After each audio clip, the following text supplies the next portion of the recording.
Hey, what's up? Ruben and Ronde here, and welcome on my YouTube channel once again. And today is a very special day because we're here in the studios at Armada Music, and the new single that I made together with Yaro is out. And I want to introduce you a little bit. So, welcome, Yaro, Mila. Thank you. So, question is always that I love to hear is how did you start with music in general?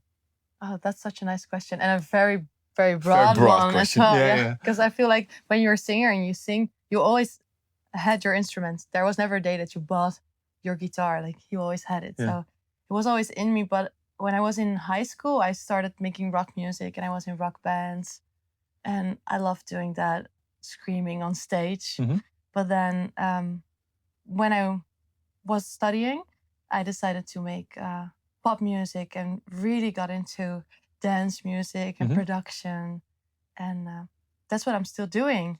But I'm an elder rocker, I guess. Okay, so you started with making rock music, and did you join a band, or were you just going solo? Or tell us a little bit how the journey was, let's say, until your first professional move, let's say. Okay. So I grew up in a small town and in the Netherlands, and there were a lot of people in my school who also made music. Okay. So I made a lot of friends that made rock music, and I was kind of into the rebellious side of being a teenager. Yeah. And then Kicking things all the time. Kicking things all the time, screaming. Then I went to we played so much, because when you're young, you don't care that you play for a couple of beers, you know? You don't need money. So we tried to play every weekend, everywhere, and as much shows as we possibly could. And I learned so much from that. But then, after a while, I feel like it made me angry. What made you angry? Yeah, like because performing for beers, or was it just performing in general? I feel like when I was on the stage and I was screaming and like making mosh pits and in dark areas, you know. So the genre that you were playing, it made me a little bit angry it and was, sad. instead of uplifting, it was getting you down. Yes. Okay. And I went into a time of my life where I really needed some uplifting. Okay. So, and then every time when I got into these dark areas and locations, I felt like it didn't raise my spirit, you know? Yeah. So then I fell in love with dance and fashion. I love fashion also. Okay, yeah.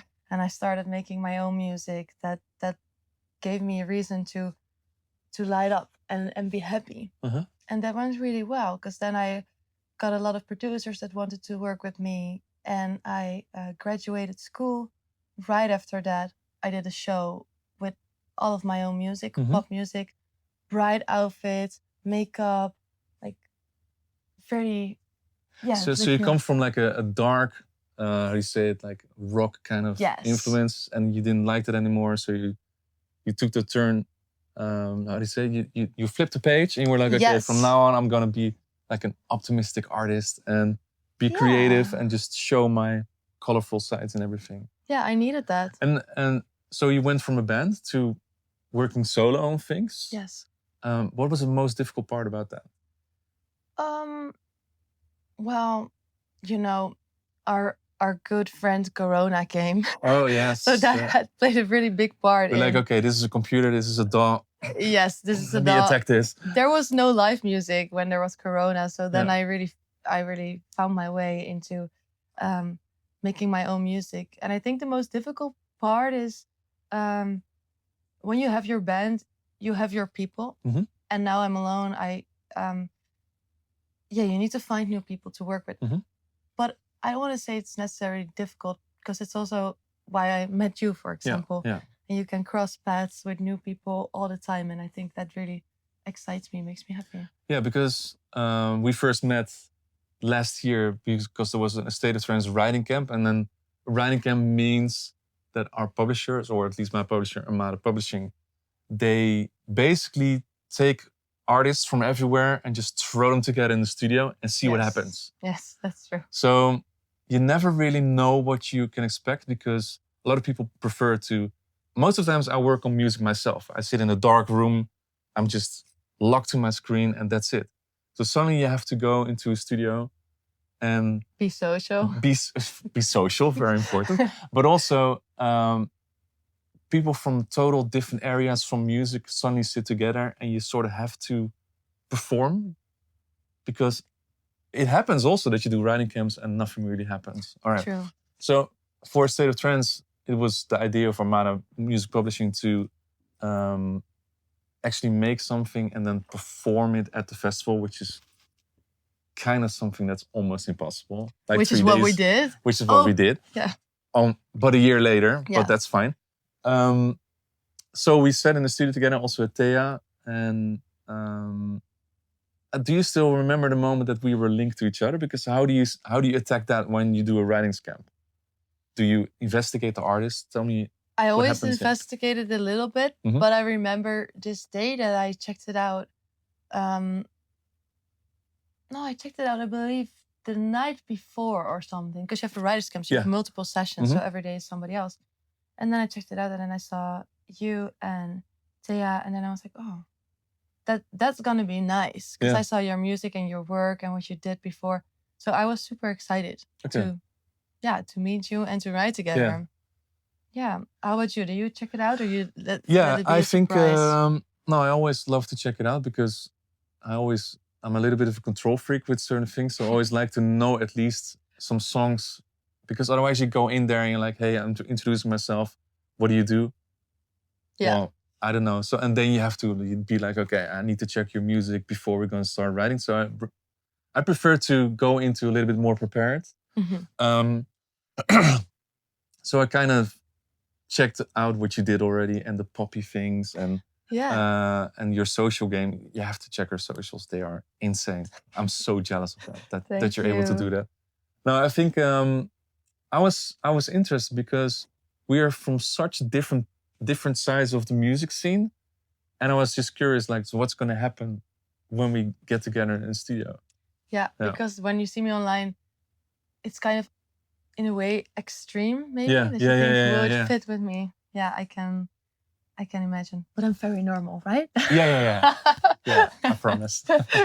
No, so we sat in the studio together and with Thea as well. And the funny thing is that we started with bringing in some Energy 2000 tracks, which is another alias of me, but it's more the up-tempo stuff, more cheesy.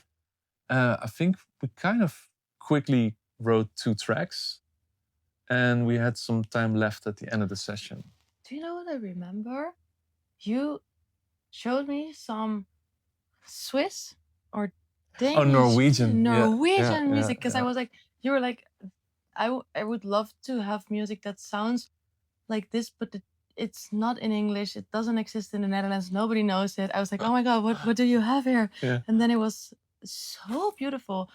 Almost like angelic vocals. I never heard it before. Yeah, I listen to a lot of Norwegian music on Spotify. Sinfo and what else? I love Maria Mena, and because it's sung in a language that you don't understand, so the hook is even more important. So I feel like whenever I'm in a session and I show that, it can either go very wrong or it can go right. Yeah. So yeah, it was interesting to see. What did you think when I played that? Yeah, it sounded really magical. I remember that I had like goosebumps, and it was really magical. It immediately touched me. And then, yeah, also as a musician, you know quite a lot of music, and then have somebody come up with something that touches you so deeply that you didn't know existed on this planet. Yeah. That was really cool. I love that. Sharing music is so special. Always. Yeah. So we went to do the session, wrote some music together, and in the end, like I said, there was some time left, and then I had a demo still laying around from deep in Corona, I guess, and everything in Corona was so down tempo and melodic because dance floors were not there, so people were just producing deeper stuff. I would say you can also see it in the charts that stuff was just there was no dance floor, so there was no up tempo, hard, uplifting songs. It was all a little bit sad almost, I would say. Yeah, everybody was sad.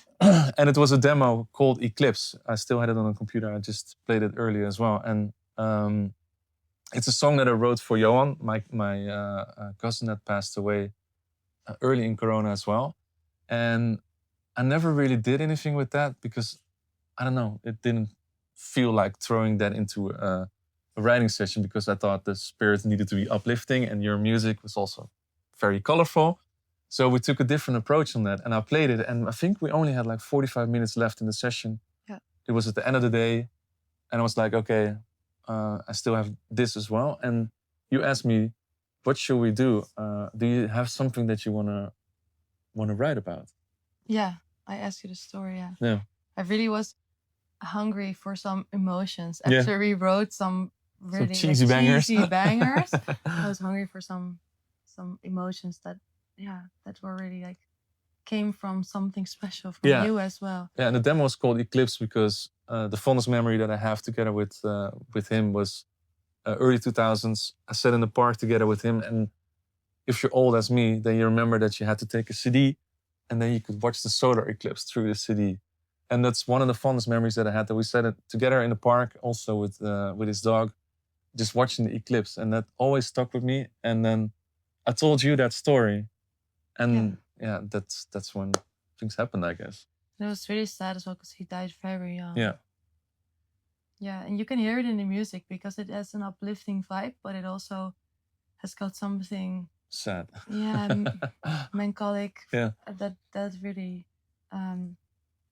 yeah. How do I say it? It's an uplifting melody and an uplifting beat, but the slow and the long notes really so almost sounds like a memory that touched you before. Yeah.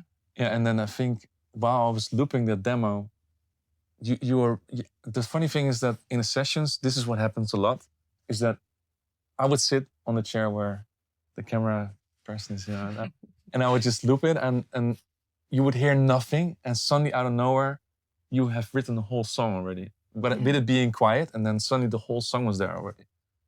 And then that's funny because you sit together in the studio, and you think that nothing is really happening, and suddenly there's a song out of nowhere, and it's almost it's magical, I would say. Yeah. Yeah. It was really magical. Yeah.